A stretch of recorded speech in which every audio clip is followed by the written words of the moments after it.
Alert. Yeah, we did. Hey, hey. Yo. Yeah. What's up, fellas? Welcome. We're cuddling.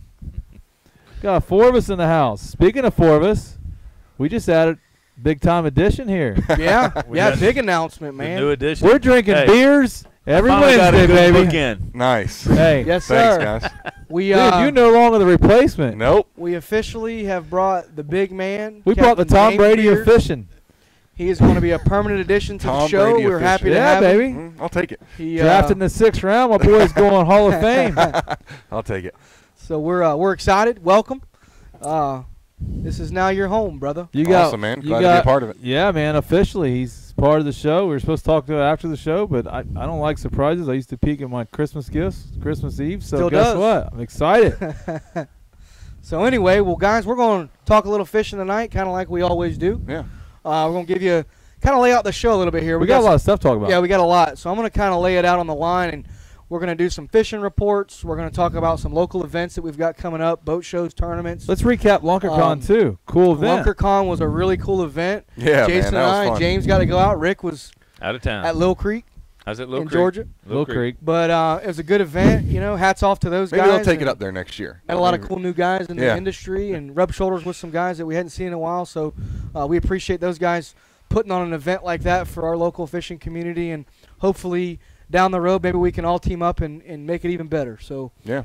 thanks to those guys for doing that. Good times. Yeah, got to meet a few of the Flats Mafia guys, man. Cool group. Yeah. What's sure. his name? Bubba, dude. Bubba.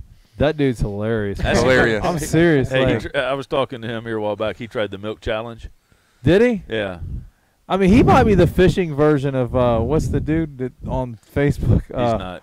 He's not that bad. Well, he Talking about what's his name? How the brain? catfish. Catfish Cooley. He Oh might be my the goodness. fishing version hey, of Bubba Catfish tried the Cooley. milk challenge. He did the 1 gallon in an hour. Ooh. Yeah. All that lactose. Didn't work very well, did it? No. So who won the belly flop He contest? crapped for Anybody days. here? Yeah, Was I it don't Bubba? know. I think Bubba, from what I understood, because I tried there's to a find big- that out too. Kenny, if you're watching, you know, brother, let us know. I didn't catch who won I think that. Bubba but got it. we'd All like I to know give is I props. think that pool was about half empty. Yeah. Took some water out. Oh my God. Yeah. We It had, was a good time, though. yeah, it was cool. It was a cool event. A lot of people showed. I was amazed at how many people came out to the event. You know, I was last minute and told my wife let's get in the boat. We shot across the bay, and nice coming by boat, no traffic. Yeah. And a little shaky going home, you know, at dark, but Mhm. made it happen. But it was a cool event, man. I really you know, got to rub elbows with some of the newer guys in the industry, some of the older guys, some of the medium guys. It was cool. I thought it was good. Everybody was having fun. Hula Bay's a good outfit to do that at too. You know, two live bands going on. It was a cool event. Yeah, it was. But yeah, Good fishing. Let's give a little fishing report. That's Yeah, what we usually do to start. We have a lot of stuff to cover. By the way, guys, before we get into the fishing report, I don't even know what we're going to do the giveaway. We have a 4-pack of, was a Progressive show, right? Progressive Boat Show. I need to get the stuff in front of me, but Progressive boat show this weekend. I'll be there on Sunday. You'll be there Saturday and Sunday in the Suzuki booth.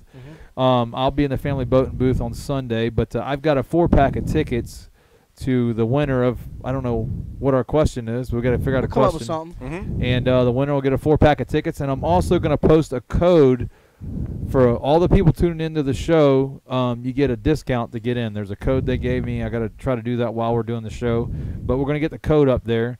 And so anybody going to the boat show, plenty of boats going to be around there. I don't know about y'all. When I was a kid, I went to boat shows. I never got tired of looking at boats. Me neither. I still don't. I seen the same boat like 100 times. I'm still that way. And I'd still look at it and go, wow, I can't afford that, but it's cool. Yeah. So, Rick, It's always nice to see what different people are, different where the industry's going. Yeah. You'll always see some little different rigging technique or some new design on a switch plate or a way a hatch is built or something like that. So that's the way I look at it. I'll kind of look to see industry-wise what's being changed in some of the manufacturing. Especially nowadays, on the manufacturing side of things. They do a lot of stuff to dress the boats up. There's functional, and then there's functional and pretty. And there's a lot of pretty in boats, and there's a lot of functional in boats now. They've come a long ways. I tell you where the market is changing, in my opinion, is back in the day you had production boat and you had custom boat. Well, the custom boats you can only do so much. Yeah. They're all fiberglass.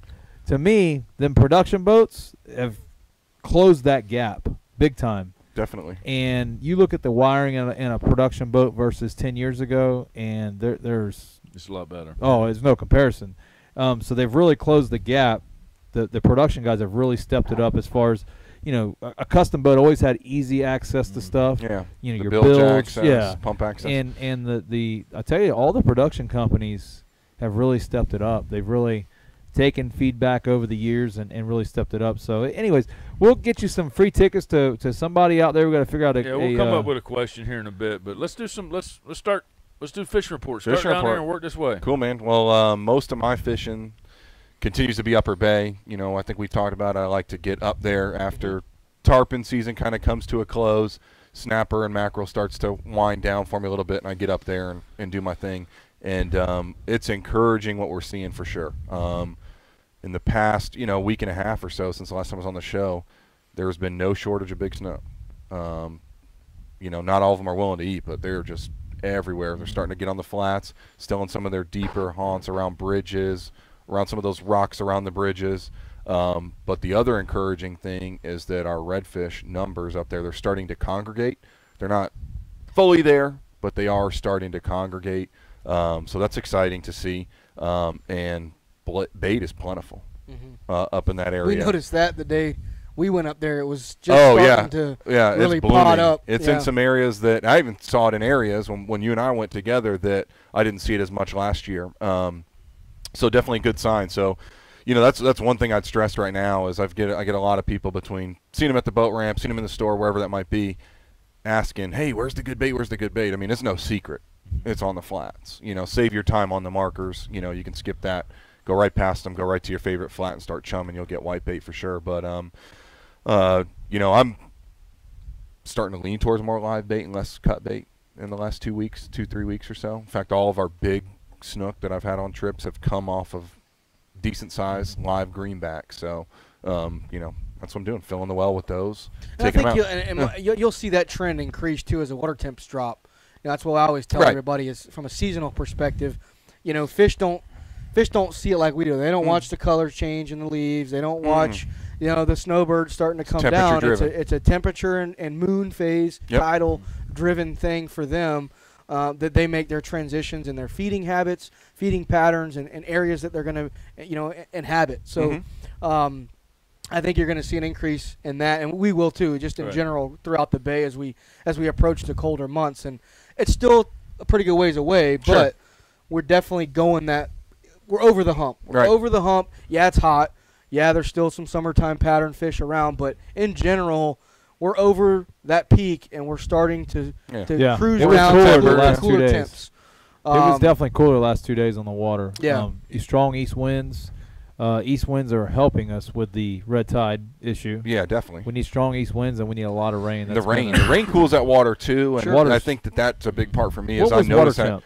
I was seeing it anywhere from like 82 to 84, and that's even in the middle of the day. I gotta Now, fix my that's water granted, temperature. that's north. I'm going pretty far north. That's and what it's that's what generally I a little was cooler. seeing the last few days. I now, gotta fix my bottom machine. Mine's reading negative 58. I did compare our bay It's not fishing. that cold yet. I'm still doing all the time. quite a bit of bay fishing. Mhm. The snapper bite has just been tremendous through this last full moon and a few weeks after coming through the quarter moon tides. Still a lot of mangrove snapper in the bay. Yeah. Still a lot of big mangrove snapper, and the numbers are there. So, By the way, I'm saying on the air, thank you. You helped me out the other day. it's all good, brother. That was a fun day, really. The way that all shook out, that was pretty cool.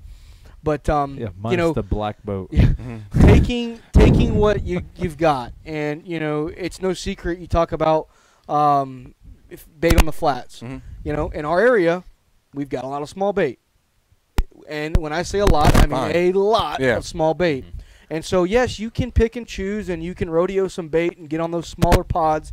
Jason, we kind of did that the other day, bouncing around some flats, and it was like you'd see one good school go through. And the second you start chumming, or if you post up, you're going to get the micros to come Well, and just sort of and I need to- dominate that area. I need to get with you two guys. I found some better bait. It's been a struggle for. It's funny. Whenever I hear it's really good at Gandy, it's like polar opposite of our Yeah, area. in South I Shore, tell yeah. you, That way. literally, it's like it's never like whatever theirs is, it's different. Like, oh, your It was bait's definitely small. that I'm like, way in yeah. July. Oh my God, it was crazy. But it's been a struggle. I mean, the bait is so small. There's tons of. I mean, it goes. It's going through my quarter-inch net. Mhm. Mhm. I mean, and yeah, I mean, I'm like, how do I? What were are they, talking what's about the that- size smaller than that. It was An a- We have a 3/16. Or a I'm 3/16, thinking about yeah. it. It's crossed my mind once or twice. The Just minnow for net, snapping. An literally eighth the wouldn't minnow sink. net. I think an eighth would just float, no matter how much weight you put on it. Yeah. Well, so the bait's been tough on the South Shore area. I did find some in deeper water. There's some at the bridge. What I have had to do is get in 3 to 4 foot of water and chum and chum and chum. You chum for like 20 minutes, and all of a sudden you'll see this ball bait, and it's been good bait. And I found it a couple days ago on the outer flats is where I've been going, like 3 4 foot of water, remember you were telling me about you were going up on around weed and all that, and you're like, you got to chum a ton, and Mhm. you sat there and you finally got it. It's kind of like that. Like you're like, all right. Then all of a sudden you throw one. It's like a warm up throw.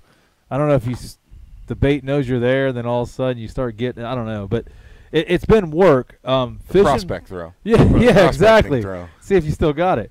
But on the South Shore, for me, the snapper bite. I've with all this redfish talk. And the closures and how we feel about our area, which Snapper we'll get is into a later. red fish, by the way. Mhm. Right. So I'm it was just saying that. Yeah, I putting saw that out there. Yeah, that was a good one. well, we've kind of I usually snapper bite kind of tails off a little bit for me this time of year, and I think some of it is I put less effort into it. Andy, I got a comment on that. So Andy, a few weeks back I talked about taking a guy out. Andy was the guy, The pin. and we had about 3 dozen white baits in the well and about 40 pinfish. And about every other fish, you go, can I use a white bait now? Nope, no white baits. Literally all day, I didn't let him use a white bait. I got to a spot and I said, here, use a white bait. You didn't catch anything. So Andy, man, it's good to see you, brother. And yes, if you want to use white bait, go for it, man. Light 'em up. But if you're struggling, don't waste your time catching bait, man. Get some pinfish or get the small baits and go do your thing, brother. Well, Andy, I'm kind of anti-pinfish, and it took everything I had to say this in front of Travis because I know he got about an inch taller. But I've caught a lot on pinfish this year. Me too. But because Travis just runs with it. He gloats. He's like, I'm I not gonna told say you, anything. Yeah. I'm I not told you gonna say about the anything. pinfish. I'm It's like, the I told power Rick, I was Auto like, pinfish. Are you down with the POs? well, pin. we were going to do a show one day, and I said, Rick, I can't even say this in front of Travis. I caught a lot of fish on pinfish. Don't tell Travis, Yeah. but I caught a lot of fish on pinfish today. But Let's answer Mickey too here before we. go ahead. Yep. Yeah, I was Mickey, if we do them here, so our clinics at Tampa Fishing Outfitters, every time that we do a seminar, which is generally the third Wednesday of the month, there's also a fly tying class going on. But really, if you're just trying to get introduced to the fly cast, there are, besides myself, 2 others here, Keaton and Kyle, that can help you with that any day. We're open. So you can just walk in the store anytime. Someone's going to be here who could take you outside for 15, 20 minutes, show you the basics of a fly cast. And then Keaton, who runs our fly shop, he's also a guide. He'll do some lessons as well. So he's got that. So there's plenty of resources here that can get that done. There's also the Tampa Bay Fly Fishing Club, which is a Facebook club that meets regularly in person, that offers a lot of those same services and is a good way to network with other people that do that style of fishing. So either one of those routes, if you want to kind of come in and get all that firsthand, face-to-face from one of us, feel free to come by the shop. And depending on where you're at, I always like to point this out, and we don't talk about it enough, but, you know, Lee Fisher International, if you will, has the trifecta of locations. And so if Tampa Fishing Outfitters, if this isn't an area that's close to you, St. Pete Fishing Outfitters and Tarpon Fishing Outfitters, is that something where they've got guys set up for that as well? Yep, they do. So you got 3 different areas that you can get to, Mickey, if Tampa's not the closest to you. Any of those 3 or any of the 3 stores can help you out with that. So but real quick, I'm going to wrap up my thought on the fishing report. But the small bait has been prevalent. We're loading that stuff up, guys. We're still heading to the deep water, rock piles, edges of channels, and we're catching a lot of snapper. We're catching some nice groupers in the mix, and the hit and miss mackerel bite. Sure. So that's what, you know, I've been sort of doing. It's been a fun, you know, fast-paced fishing out in the bay, and so that's what we've been doing. The one thing that I will say, and I'm gonna bounce it back, is the power of the pinfish, baby, because not 3 days ago we were fishing those snappers. Are you down with the POP? That did not take long. Power of the pin. But I can tell you that on the flats, while you're catching your whitebait, these micro whitebaits, you're gonna see an influx of 1-inch pinfish. I mean, tiny little boogers. Matter of fact, you can net them up and not even know they're pinfish. They're so small. But, I mean, hands down, those bigger snapper were eating those smaller 1-inch live pinfish over a greenback, cut bait, whatever we threw at them. They were hammering those little baby pinfish. And I think a big part of it is when you're fishing that tide, those pinfish want to get down. And just like any type of snapper fishing you're doing, when they're schooled up, those bigger fish will generally linger at the back to the bottom. And so I think you're targeting those bigger fish by using a pinfish that's going to dive down, sweep down without a weight. Yeah. That was the key. As soon as I started putting weights on them, the bite decreased. Well, but the pinfish will naturally go down. Something else that makes that an attractive idea is where I've done a lot of my snapper fishing, or where I do it this time of year or any time of year. When I snapper fish, there's a lot of mackerel. And it'll keep that bait off the surface. Well, I've tried to catch mackerel on pinfish, and it's not. It doesn't work real well. Not near as good as a snapper. I've never tried pinfish. It don't work. It's tough. No. Have you done it? I've tried. Cut their head off and drift it back when it stays on the surface. You can catch them on cut bait, but I don't think we've caught very many on live pinfish. I'm not a very good mackerel. I honestly don't remember catching one on pinfish because we tried. tried. Lack of effort. But that makes sense to try. You know, if you're because we get cut off on mackerel because I'm light line. You know, trying to catch the snapper. Yeah. That's a great idea. Yeah. I'm gonna try that. It works. It works. It's one of those things where you gotta be successful. Like anything we talk about. Yeah, it's frustrating. Until you're successful with it, yeah, you're sort of testing. Sure. I'd say he and I are pretty much on that end of the spectrum. We'll give it like 5 minutes. Yeah, you guys are definitely part of the patient. Here, try this pin. No, you reel that pinfish. Put a white bait. Right. I'm probably sometimes too patient. Yeah. But it's a pro and a con. Yeah. You know what I mean? A lot of times that patience pays off if you could get through it. Right. You know, and when it comes down to the pinfish and that kind of stuff, I'm confident in it. So you're very patient. It works. But super patient. Tell us how Little Creek's doing. Little Creek's good. Little Creek's good. I can't add nothing to it'd be repetitive if I added anything, but that's good. That's good news or good information on those little pinfish for snapper. They work good. great, man. They really do. that could be a game changer out there when the mackerel are really heavy. Eric, that's a good question, buddy. We are. That's what we're doing. And guys, we're after the commercial break. And it was Eric that brought it up. And so, Eric, I want to thank you for drilling the point home. We've actually got some baits in here tonight. We brought baits. We're not going to probably do everything, the full gamut of every bait we use and everything, but we do have some live or some. Well, we're not going to do pinfish. We're not going to do pinfish, but because we don't have any. What I've got is I've got a live target here that we'll kind of use this as a mock-up, and then we'll bring some pinfish in next week. And the point of that is I'm probably the only guy that gets pinfish. So yeah, I'll have to go get them. Well, no, it's been inevitable. I mean, well, no, I had them. I had them yesterday, but today I didn't have any. Sorry. Yeah, no. Pinfish. And not to get on tangent, but tarpon, anything that will pretty much eat a whitebait will eat a pinfish. Sure. I mean, if you think about it, they coexist in the same area. So those predators that are eating on those flats are eating both. I mean, point blank. People ask me, well, why would I decide to use a pinfish over a greenback or vice versa? And it all boils down to the style of fishing, what I'm fishing for, and where I'm fishing. And that's where I make the ultimate decision. When you get into snook fishing and you're wanting that active, that bite, and you're really trying to turn fish on, that's not a pinfish scenario. No, that's a white bait. Get them chummed up, go for it, let them Chum feed till they come. type deal. But especially through that midsummer to end of summer, those pinfish, when you're single baiting fish and fishing up under the trees and doing some different stuff, they can be very productive. Well, I've explored with pinfish, but I got on the bandwagon a little bit. But let's be honest. Like, I'm going to fill up the bait and let's throw 1,000 baits out there and let her eat. 100%. I'm still a white bait kind of guy. I mean, I experiment, get it off the beaten path a little bit here, but I'm not going off in left field with you, Travis. I've ran several trips over the years that all I've had in my live well was pinfish. Not doing it. No. It's happened. I've done it several times. That's why we're sitting over here. I swear. The white I've bait done it. side. And I've had people get on the boat and go, what you do with them? Because I tell you what. What, you go to the bait shop? 40, 50 pinfish don't do nothing to the well. We might have to get a pole going. You look down there and you go, did you get bait today? Did we got enough bait? No, but every one of them.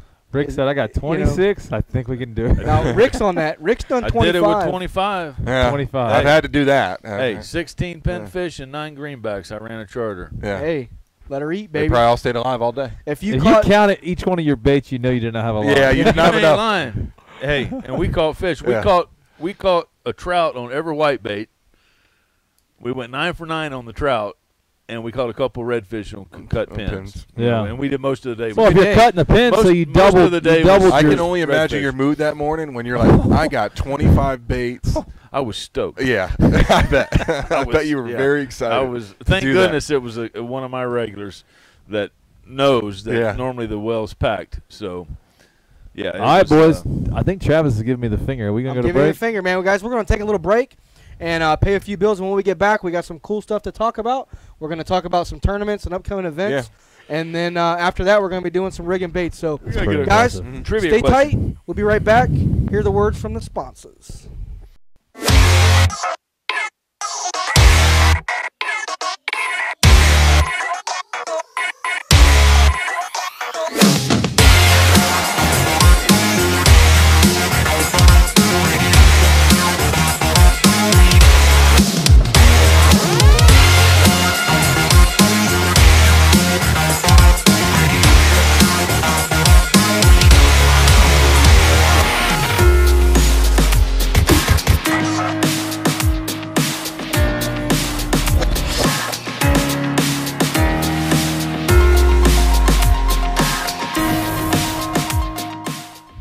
All right, we're back from break. Tampa Fishing Outfitters Live Fishing Report. We want to get in and talk about some of the events we have coming up, right? Yep. I know you guys are going to be at one this weekend, Jason and Travis. So why don't you tell us a little bit about that one that's coming up this weekend? So we've got the the Progressive Tampa Bay Boat Show coming up. It's going to be at the Tampa Bay Convention Center. The dates are the 7th through the 9th, I believe. I believe so, yep. I'm going to be there Saturday and Sunday, which is the 8th and the 9th. I'm going to be in the Mastery Suzuki booth, the Suzuki Repower booth. And we've got some cool stuff going on. They've got some interesting promotions going on. I'm also going to be, or they're going to be raffling off a free half-day charter with myself. Nice. So that's going to be pretty cool. Right. So if you're at the show, at least come by and fill out a registration thing. We're gonna, pull a name, and I'm gonna take them out fishing. So even if you not a Suzuki guy, if you're just at the show, swing by, check out what's new, talk a little fishing, and get your name in the hat, and maybe we can do a little fishing together. So that's what we got. Guys, I'm going to interrupt you real fast, Yep. only because I just put a link for anybody that's going to the boat show this weekend. If you click on that link in the comments right there, it should take you for a discount on the show. Megan that's running the show there sent that to me today, and I told her I'd share it on the show. So anybody that wants to click on that link, if you're going to go to the show, why not just print out whatever that link is? I didn't even check it, but it should be a discount to the show. And again, we're going to have some kind of trivia or something up here very soon. Yeah, and I've actually got for a 4-pack of tickets free to the boat show. I've actually got a little something here. I think as far as the booth numbers, because I know it can get a little cumbersome out there when you're talking booth numbers, but I believe, let's see if you guys can see this, Suzuki Repower will be in booth K158, if I'm not mistaken. And there's a little bit of information on the show. It's, like I said, September 9th at the Tampa Convention Center. So swing by and check us out.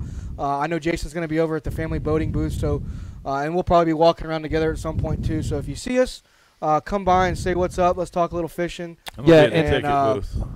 like I said, enter for a charter, man. How many? 2 adults and 1 child. You're in. Also, I tell you what, stop by and check out that new 350 Suzuki's got. It's interesting. The prop will make you do a double take. Yeah, I saw that the other day. It's different. Interesting, man. It's goofy. I really would like to run one because I remember Yamaha did a dual prop and it didn't take off. You remember that? The TRP. I don't know what it was. It really didn't take off because I don't think they make it anymore. Those were twin rotating prop. That was their system, right? The TRP. It seems like a great idea until you hit an oyster bar. Counter rotating, I think is one of the keys in this. Is where you're offsetting any starting to get expensive. That's $1,000 torque from the prop. Right. Any boat that has a single prop is going to get some type of listing. Some of the boat manufacturers, some of the higher end boat manufacturers actually compensate for that by basically dropping the boat on one side to they call it a hook. Build in a tab so that it doesn't pull one side or the other depending on your prop rotation. But it's kind of funny because Suzuki came out with this twin counter rotating prop, and just in the last, I'd say, year, I've seen a lot of these like Texas boats kind of go into that platform for shallow water. Now it's not new, but I know Yamaha has a retrofit package that they can do that with. Oh, really? I didn't know that. Dual props. There's some guys running the shoal waters and the Yaecks and shallow sports out in Texas, and they're actually retrofitting, some of the shows to run the dual prop for shallow water. Those setups, but stop by the Suzuki booth, check it out. Travis will be there. If you're wanting to look at a Pathfinder or a Sportsman, they'll have a bunch of boats. I think they just got a bunch of boats in on their order, so they should have a bunch of boats in stock. I'll be there Sunday. I'm sure some of the other pro guys will be there Saturday or Friday. So stop in, check it out. Rick, did you think about a question yet? No. Well, you still got time because we got some more events to cover anyways. So the next one we've got coming up, I think a lot of people know that we have the IFA coming up on the 15th of September. So that's the following Saturday after the boat show.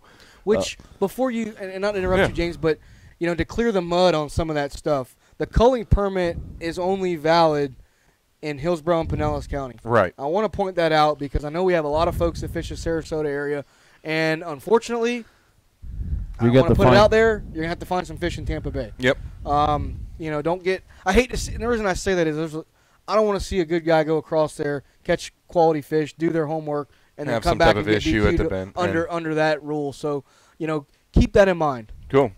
So the IFA is a big one. If you're a follower of that, you remember the IFA. But on that same weekend, it's coming up on the 14th, and I think the fishing goes on the 15th. There's a event that is sponsored by Tia Mahoney's. It's the CCA Florida Tampa chapter. It's going to be an all-digital photo and release tournament, artificial lures only, which seems like as of late, those specific tournaments have kind of gone by the wayside. Now, is this the same one? And I'm not filled in on this, but because it's the 33rd annual, I'm going to bet it's the same. Years ago, I fished these, and it's a really cool tournament because you can only use the lures that you get in your captain's bag.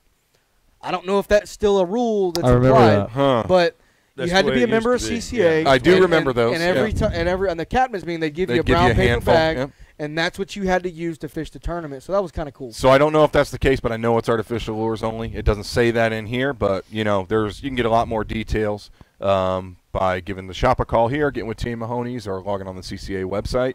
But there's going to be categories for Grand Slam, longest fish, ladies division, youth division. So plenty of good stuff there. Oh, Cool. So you got the I did link that. up. There you go. That's your link. I'm That's like, for the what's boat that? show. That's Yeah. for the boat show. Yep. And Boy, this is, have I this done. is another cool one right here. This is a big one. So this one this is growing. This is the Tighten the Drag tournament that's coming up. That is growing. And this is their fall one. So they do it every year in the spring, every year in the fall. I know that there's a lot of local fishermen that are big into this, like really good anglers. In fact, there's a couple teams in there that just keep winning this thing every year, beating out all the guides, you name it. They're taking home the hardware every year, and that's Nice. over myself included. But it's a lot of fun. It's for a great cause. It's from a local family, the Tremontanas, who run this. Sheila, she's in charge of running it. Robert's a big player in that, and it goes to spinal cord injured, and a lot of them are local, and it's just a good event. I have fun fishing. I've been fishing What's about the 4 date years. on that? What's the date on September. that one? So it's at the end of the month. It's September 29th. And then they got a captain's party. it Captain's looks like. party's the night before. It's at 6 p.m. It's at the Magnuson Hotel. That'd be on the 28th. But if you just go on Facebook and look up Tighten the Drag, all the information's readily available there, so you can just log on, check it out. But a lot of fun, even if you're not going to do the guided division, even if you're just a weekend guy who just likes to get out there and fish, I mean, everybody's got a chance. And the cool thing is they start at midnight, and it's kind of cool going up there to the Magnuson, and everyone's at the captain's meeting. Everybody And And rolls then out. you see all those hardcore guys, their boats are parked Yeah. right there ready to roll Yeah. out that night and go get their nighttime snook. So Reminds me of the a lot of fun. Yeah, exactly. I got an idea here for the giveaway. We're not going to do a trivia question. Okay, good. Everybody, you My were brain thinking. is smoking. Guys, if you're interested in getting the 4-pack of tickets free for the boat show this weekend, just tell us on our feed. And what we'll do is we'll pick it out and we'll message them. Since All right, we don't so have a we'll do a trivia. drawing. We'll do a We'll drawing. do a drawing, and I'll message you and say, hey, you won it, blah, blah, There you blah, go. Mhm. and then I'll give the name to whoever won it. So if you're interested, and we'll mention this multiple times throughout the show, Just if you're comment, interested "I want in tickets." 4 free tickets, the Just 4-pack, comment tickets. just say tickets. Say, Tickets. I want tickets. There you go. I like ticks. Ticks are Ticks. Yeah, I prefer Whatever, you tickets wanna over get- ticks. yeah, everything's Plenty of abbreviated ticks in Little nowadays. Creek, So Please. Then the last event on that slate, for like the Mites. next 30 days, is going to be the Florida Sportsman Expo, which is coming up. That's in October. I think it's the 6th and 7th. That one's at the Florida State Fairgrounds. And aren't you going to be? Yeah, doing I'm gonna be there. We're gonna be doing. I've got 2 days set up on Is the that the inshore- expo? The expo, the Florida Sportsman Expo. yeah, I had to bail on that I'll one. be there. Talk with Mike about that. Real good guy that does that event from Florida Sportsman, and I'll be on the inshore stage on the 6th at 1 o'clock and the 7th at 1 o'clock. So I'll be there both days. Probably not going to hang out a long time at the show. Maybe more so on Saturday, but Sunday's my daughter's birthday. It's her 3rd birthday. So I'm probably going to be in and out, do my seminar, and roll to Hit the to road. the birthday party. But another great event. One of the neat things that I noticed about the Florida Sportsman Show, and I'm real curious to see how the response is on the Tampa the Progressive Boat Show, is seminars. We talked about this last show about seminars and sort of how they're perceived in the community. And I know growing up as a kid, when we would go to these shows and everything, the seminars were a big part of what you went for, as well as the deals at the show. But those seminars were really where you could sit down and get face-to-face and hear coming from the horse's mouth of what's going on. And so I really feel like the Florida Sportsman Show is really trying to bring that back with the stages and the amount of seminars. There's a seminar like every hour on all 4 stages. Nice. So at any part during the day, you can hear offshore, inshore. There's going to be rigging, fillet station. So it's one of those hands-on, retain some information type shows, as opposed to going Get your there questions and answered. buying something. Which they'll have that as well. But again, that's October 6th and 7th, Florida Sportsman Show, and that's going to be at the fairgrounds, if I'm not mistaken. So we'll be mentioning that one We got we'll talk time on about that one, leading up to it. Man, I that's tell you what we got going. the biggest problem with these shows, man, it's like anymore. There's so much stuff going on that we do. I go, man, I got to make a living with charters somewhere between. I think they got the. I had to back out because they got the Florida Pro Championship or something. No, it's Is the it a regular tournament, event? and yeah. So we didn't do it's Florida on the Pro 6th. this year, so Yeah, I might as well not have done it because I haven't weighed a fish. you really haven't done it. You're just a donating money and donator. burning fuel. I mean, I don't know. Luckily, I've made it for the IFA, but thus far. But yeah, man, there's just a lot of stuff. It's tough for us because I like doing the shows and I like helping at the booths, but Saturdays are a premium for us with charters. See, it's like I need to be two places at once a lot. That's what I've learned with this business. It's you try to do everything, and they need to do the shows on like Wednesday, on Thursdays. our schedule. I mean, Yeah. why do they want to go around the general public? Community. Why do they want to go around course. the public They schedule? could care less Wednesday if you got a at, charter. They want to 9 know a.m. or something. They want to know where the Come on. CEO's at. Yeah. That's got some money to go Yeah. down there and buy some product, man. But I tell you, the Florida sport. It's funny you said it, Travis. Growing up, it's a few things that I really remember.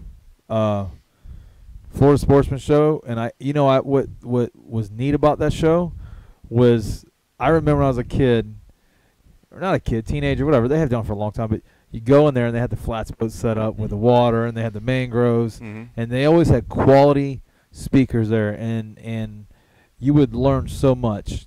Where you go to like the Progressive Show, they had a boat shows in the corner. It's just like we got a boat show or we got a seminar over there, but look at these 3,000 boats we have on show. So the Sportsman Show was always geared towards the angler. A lot of gear. There is some boats there. The boats are specialty boats. Yeah. You typically have back in the day like a Ranger or a flat skiffs and stuff like that. But it was a really neat show. The other show that I always remember going to that just sticks out to me was the Frank Sargent show. I don't think they'll ever replace that show. That was the show. You go there, Frank Sargent. I remember going there. Frank Sargent and Scott Morwood did a book together, and they were signing the book. Oh, yeah. I remember that, and it was like, it might be just me and the generation that I'm in, but that's the stuff that makes me like fishing and is why I do what I do today. And that's where I think the seminars kind of got diluted a little bit because they'd have 5 going on at one time. Yeah. And I think that takes, to me, there's just a lot of I think seminars. that takes away from it. When you got a weekend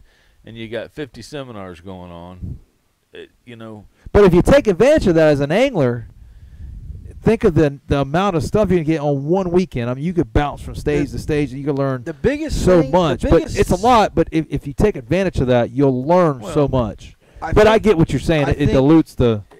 I think the biggest thing, takes the honestly, out of it. is where we cross the barrier of information and resource, and so what we're talking about here. Rick, is he there going wasn't confusing YouTube. There wasn't just taking it on online.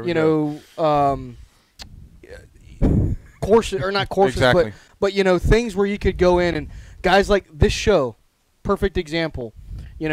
You can go online now and find seminars like that people have recorded or shows and things like that. So it used to be in the day where you had to pick up a book and read it. That's a good or point. you could go have a person deliver the information And you sort of filter out what you want to know. Heck, I went on YouTube you can for find me. 1,000 seminars right Done. now. You want to there was snook 5 fish in South Shore Florida? meetings that I've done. I don't You even can know. sit there for a month and never leave your couch and good get point. the same information technically. Now, it's all about the delivery. It's all about that individual. Yeah. We've talked about if we all did a snook seminar, side by side, it would not be the same seminar across the board.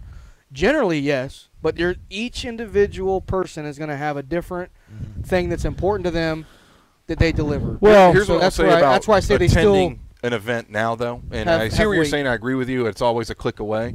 But by attending and seeing a live speaker or a local captain, you can guarantee a couple things. You can get your questions answered. You can assure that it's currently relevant. Right. Like the information you're getting right now is somebody that's putting it into practice yesterday, versus maybe a YouTube video that might be 10 years old. You know, our fishery a little bit different, bait choices, things like that. So I think that's the main thing you're going to get is you're going to get relevance, and it's going to be locally based. You know, I think if you looked up snook videos or whatever, you're going to get them up and down the east coast of Florida. Well, you'll get you know, one good thing. point, and I wasn't trying to. But that's a very good point. So I'm telling them to come out and see you. Yeah. No, and that's where I was going with it. Is Trust me, Travis will talk your ear off. The weight of a seminar has It'll been be long and diluted drawn out. I understand by that resource, but I agree. You're going to get way more out of coming and listening. You want to confuse some people? Not me me, and you doing a seminar together? Hey. Oh. I drove home from Georgia one time. They became pulling catfish by the time they got out of there. Let me tell you, Travis and his talking. I drove home from Georgia one time, and I called Travis. Oh. Did he answer? When I was just on the north side of Gainesville. Oh, dang. Is this a roast? It's not a roast. No, this ain't a bad thing. Did he get you all the way home? Got me to Brandon. Got you to Brandon. Actually got me to Riverview. But he wouldn't let me off the phone either. It's a good hour 20. He wouldn't let me off the phone. Yeah, if you're bored, Travis the person to call. If you got to be somewhere, you might just have to tell Travis you got to go. Hey, if you're driving to Georgia, you might want to give him a call when you get out. This is the boy right here. And he'll get you all the way there. I'll keep you on the road, baby. Now, if your life is depending on him answering the phone, you might be in trouble. Well, I tell you, he might have called me that day. I don't remember. I don't remember. Oh, you called me. Did I call you? Called me. Okay. Hey, buddy, you busy? No, I'm just driving back from Georgia. Oh, perfect. I got a story for you. Well, you know what, though, Travis? Your wife did honestly tell me. She's like, he honestly tries to answer his phone. I said, man, I can't ever get a hold of him. He goes, I he really don't. She goes, he really don't do it on purpose. I don't. I don't. There's been days where like when I was working on the boat a lot. Yeah. Like I'd leave my phone in the house and be out there for 6 hours. You can't be distracted. And just not ever even look at it. Now I picked my phone up and it was like the apocalypse happened. Yeah. Like, oh crap! And you spend an hour doing damage control and that's why I got a headset. But I'm always trying to accomplish doing 2 things at once, and I don't quite accomplish it. But I get close sometimes. Ernie already got a free seminar. Yeah. See that? And he appreciated it, I think. Yeah. He was there for the whole weekend though. He probably had plenty of time. Ernie's a good guy, man. We had Ernie, a good talk, I fished Ernie Saturday. Travis made me look bad catching a bunch of snapper in front of me, but we got a few. Hey, it's all. And we got the stingray that I think Raymond. I might have made him a St. Croix rod. Believer? He was there like I was like, you know, we had a big stingray and it sucked down the bottom. Oh boy. But I thought it was a stingray, but for a minute I thought we might have had a Goliath. You always think. I mean, whenever you have a stingray on, there's always a minute or two within that fight. Well, so no, I hooked him weird. It might be a big cobia. I know. Yeah, right. I know. It could be a wishful 95-pound cobia. But we had that rod. I grabbed the drag. They go. And I just straight put pressure. I was like, I might snap this rod. I was like, well, and it held up. It was pretty wild. But then you know, you do all that and you get into the stingray. You almost want to whack him in the head with the rod on the way up. But we're gonna take a break before we get into some of the. Man, we're crunching through it, but man, we got to do these baits, man. And you've got your cooler, right? Yeah, we got the cooler. We got the cooler baits, live baits. They stink too. Yeah. So take us out, James. All right, guys. Well, we're going to take a break, pay some bills. We'll be right back with some stinky bait that we're going to show you how to rig. I'm just going to hang on to the live target set. I'm going to handle the camera. All right, guys. Good job. You guys just hit a home run on the intro, baby.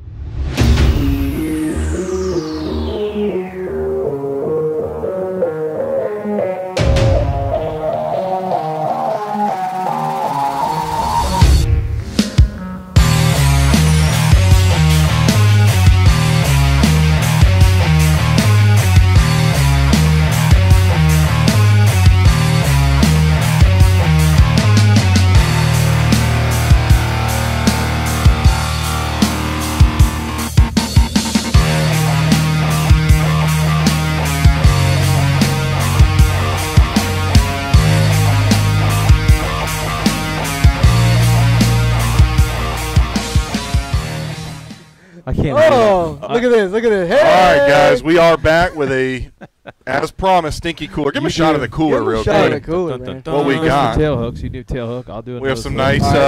Is that a thread? Yeah. Okay, we got a mix there. All right, good deal. There's no penners. Son, God, that's if y'all could only smell this. Man. How old is this bait, by the way? It's and I gotta today, be the first one to reach in here. I'll tell you what, I'm not very smart, James, because I had the live bait. I put some in my bucket and I stuck it in my hatch, so it was baking because I was going to use it for cut bait. And I had the stuff that's in my live well, and you thought I would have put that in the cooler, but no, I put the stuff that had baked all day, so it stinks. All right. All right, so here's where are we going to start? I'm gonna start this party off with this beautiful, white bait that we've got here. It smells great. Which actually, guys, we talk about size of the bait, and that's a great size. Yeah, if you're finding bait this size right now, guys, you're doing well. You're on the upper tier of our bait size right now. Put the hook I'll tell you, everybody do their 2-aught. favorite hook technique. All right, so You better go nevertheless, through the guys, tail. so I'm a tail hooking go freak. through the tail. But this is one of the things, and I don't even think I've ever showed Jason this. When I tail hook a bait, there's one of the things that I do, and if you go through a bait and you just try to put this circle hook through, this is going to be it's a soft bait. So That it goes worked right because through he's not alive. because it's soft. But if you were to try to do this with a fresh live bait, it's really tough to get that hook through those scales. You're right. Okay, so I'm gonna grab me another one here. Get one that stinks this time. Okay, yeah. Gosh. So one of the things about these baits is that their scales go backwards. Okay, and when you're putting these circle hooks in, or even a J hook, one of the things that I like to do, and I tell my clients if they're going to bait their own hook, is you want to roll this hook under those scales before you commit to putting the bait through. Would you look at that? And what you're going to see is that this hook is under the scales. Clean. And at the end of the day, when you go to cast that, it's going to stay on there a lot better than if you go through that and you take all the scales off before you put the bait on there. And you don't want once you poke. That is a hell of a tip because I didn't know that. Oh, dude, I promise you do that. And we don't know if it works. No, That's just you the take theory. it and you use the flat part of that hook, and I'll do it again. But you take it and you get underneath that scale before you put the hook through them, and you'll leave let's see if I can bend it. You'll leave the scales on the bait, but you'll get your hook. But under you always it, want to make sure you don't have a scale on when it's coming out. And you don't want a scale. Yeah, and you always check that. Right there, that guy That's right it there. Right there. That's is it. a deal ender. You got to knock that off of there. Yep, that's it. But that right there will make the difference. Would you look at that? Yeah. Would you look at that? That's good. That right there will make the difference. That's it. That will make the difference in casting that bait off or keeping it on. I promise. Now, when does that hook type work best? For me, that's his number one. I think that's what we're that is my number one. Well, that's true. That is my number You've one. got to have customers sling a lot of baits off if that's your number one. No, I think the same thing, but I saw his tip about putting it under the scale. You do that right there, and you will save a lot of baits. Yeah. I promise you. Well, Eric, what I was wanting you to say is belly hooking or tail hooking a bait like that is great for fishing against the bushes because your bait's going to try to. You're going to force him to constantly swim. keeping the line. It's going to try to keep. It's going to try to swim away from you. Mm-hmm. So the other part of that too is, like I tell people, and this will kind of cater to your style of fishing, is corks. And if anybody's had the old dreadlock, with the white bait, when you put that hook in their nose, you're pulling them to that cork. Yeah. Whether you want to believe it or not, they're getting drugged Swimming to the up, cork. yep. And when he starts doing the old tarpon dance around the cork, you get a dreadlock. If you tail hook the bait, you're less likely to get that because the bait is constantly trying to get away from the hook and the line, and you'll actually keep that line taut behind your cork. And if not, which is what you do, you pop the cork and kind of tighten your line out. But for me, that helps by tail hooking those baits on the cork. That does help. So, the problem with tail hooking for me, and actually I have to admit I've never done it that way. I usually scrape a scale out of the way and push it through. But that makes sense. That would hold. But the problem with corks is that you have like a slingshot reaction when you cast it. Now, me or you can probably, figure it out. people, you get that. It's casting a spinning rod is like a fluid motion. Everybody gets jerky. Whatever you do, if you got a 7 or 8 foot rod, it's 8 times that jerkiness, and people do it all the time. But if you just get a nice throw, you're going to cast it good. But on a cork, you get that slingshot motion on top of the jerky motion. It's guaranteed you're going to chuck the bait off. But that's interesting. Try that. I will. With a firm bait, a bigger bait. Give it a shot. Well, these it's aren't gonna good. They're firm, right? Dude, them things right there, bro. I mean, I don't even know if snapper would eat them jokers. Well, let's see I'm your going to method. show. I'm going to show you right here. This is probably the bait is going to swim the most natural. I don't know if I said that right, but right in front of the eyeball. I don't know if you can't see it. I wish I had a bigger bait. There's a little. I call it cartilage, or almost like a clear spot. Nostril. Yeah, whatever. Right in front of the eye, but you got to hit it right. Now here's if you the hold trick. them up in the light, you can see like a white triangle too. Perfect. And so here's the key. See how this hook is bent? If you push it through, you're going to break the nose. What you got to do is feed that hook through. Damn. And some people just can't get the hang of that. So right there, that's it. That's going to be your most natural looking bait as far as if you're fishing a lot of current, the bait's going to stay alive longer like this. Swim more naturally. Yeah, so and this is very simple. If you like to reel. Yeah. If you like to, hold him up like this. to crank and yank, that's your hook right there. Yep, just like that. That's where you want to hook them. If you're a crank and yank, that's what you want to do. Yeah, bass guys. Or if you're a cranky yank. What in the benefit of that, so that's also my preferred way, is I like to do it the same way. That's how I'll rig it. It's going to stay on a long time, but I've had people, including myself, catch a lot of fish retrieving that to the boat. Especially when you're in a chum situation. Trout fishing, I love it. Sometimes they love it. Belly hook. I've had it happen with red snook, you name it, where I see them feeding, but I can't get them to eat the bait with the hook in it. Sometimes you start to move that a little bit. It happens a lot with snook and mackerel. Yeah, they do like it a lot. Let me add something, too, and you don't have to put the camera on. They can hear me. But so when you're using a float, what happens a lot of time, I wish I had a float, is you have the float here, and you got the bait swimming. And anybody that's out there just watches the float, and then bring it in, and then it's tangled. What you need to do, and it works great with the Cajun Thunders, them Cajun Thunders are designed to pop. You pop the cork. Pop, especially the Cajun Thunder. When you're popping that cork, just watch your cork. If it starts dancing in circles, that guy's just going to tangle up. Take that thing. It's just like a choker on a dog. You need to pop him, and you'll stun that bait, and then he'll straighten up. Let it sit for a minute. Pop it. I promise you. And it's just customers get lazy on the boat. You just sit there and watch the cork. I'm like, pop it. And they won't pop it. I say, pop it. And I say, here, give me that. Pop, pop, pop. And I hook a fish. They go, what'd you do? I was like, I popped the cork. Do it again? Pop, pop, pop. Hey, just so you guys know, I think Eric answered for us, but we've had a couple questions on what size hook we're using. That's a number. So this is a 2-aught. Oh, is that 2-aught? It's a 2-aught.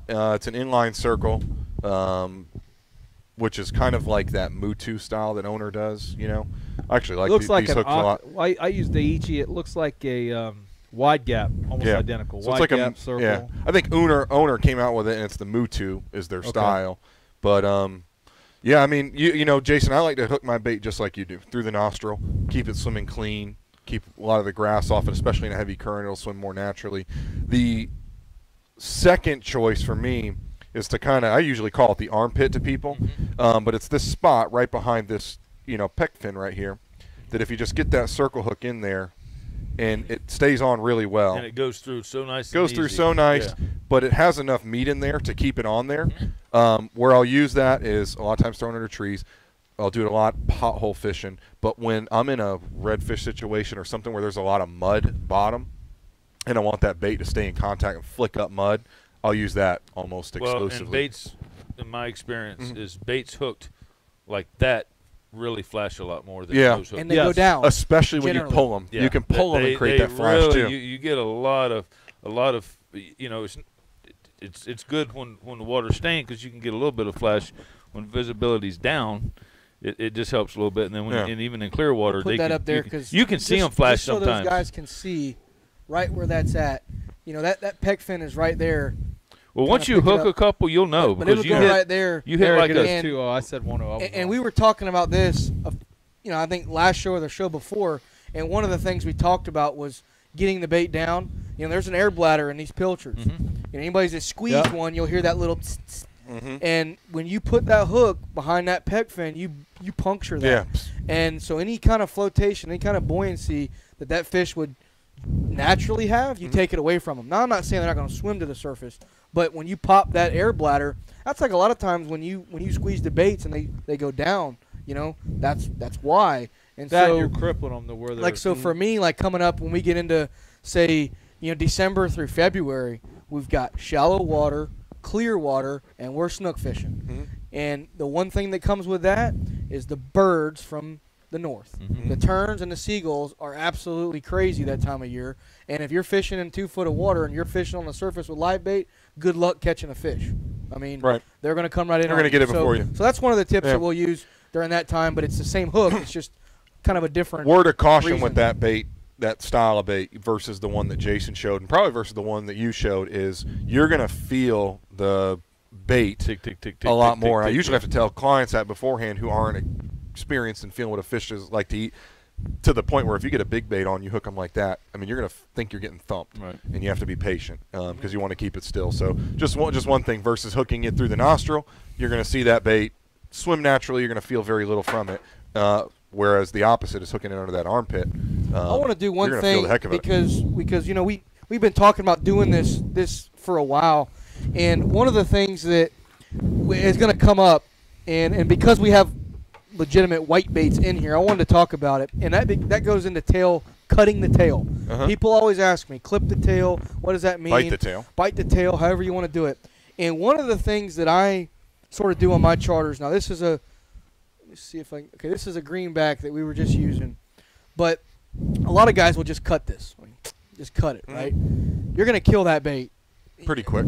It's going to be a cut bait at that point. But if you take a pair of scissors and you just cut right at the tail and do not make him bleed, the fin, just literally cut the fin off, what you're going to see is that bait is going to go down 9 times out of 10. And if you ever, I tell you how you can look at it.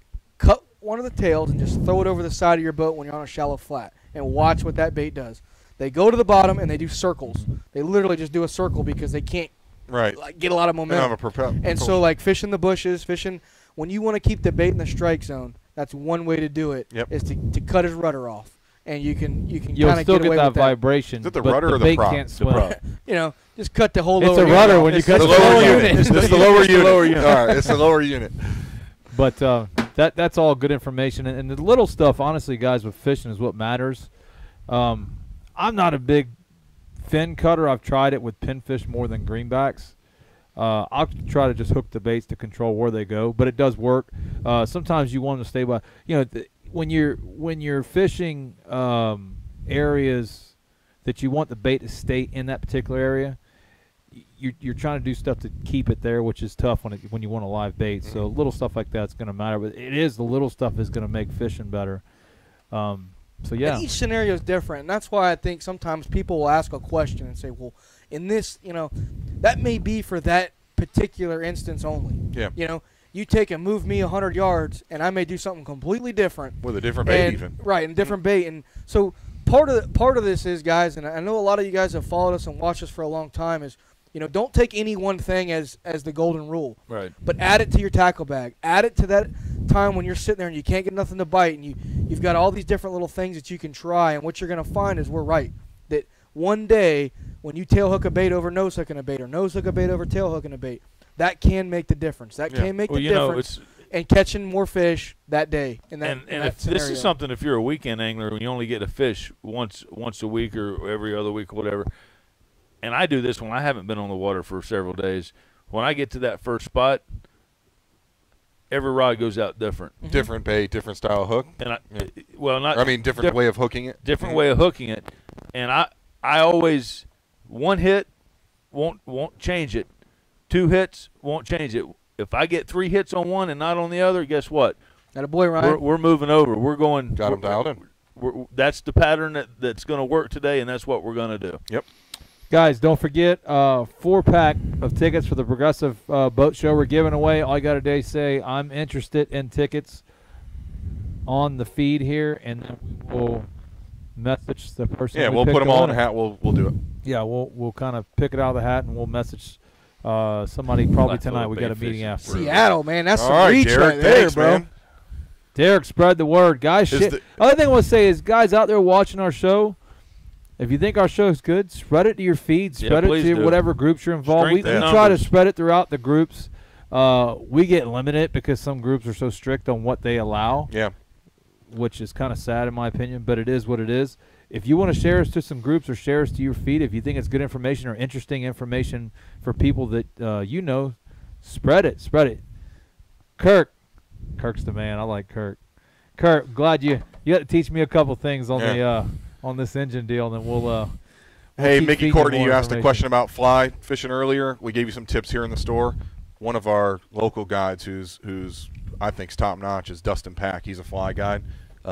He's always on fish, always sticking fish, always putting clients on fish. So he just commented on there. So Mickey, if there's anything he can maybe do, reach out to him. His name's Dustin Pack. Guys, one of the worst things that we do is promote our businesses. We are full-time guides here, and if you'd like to book a charter with any of us, we all be glad to take you. Travis? 813-830-3474. That's Instinct Fishing Company. Captain Travis Yaeckel at www.fishbyinstinct.com.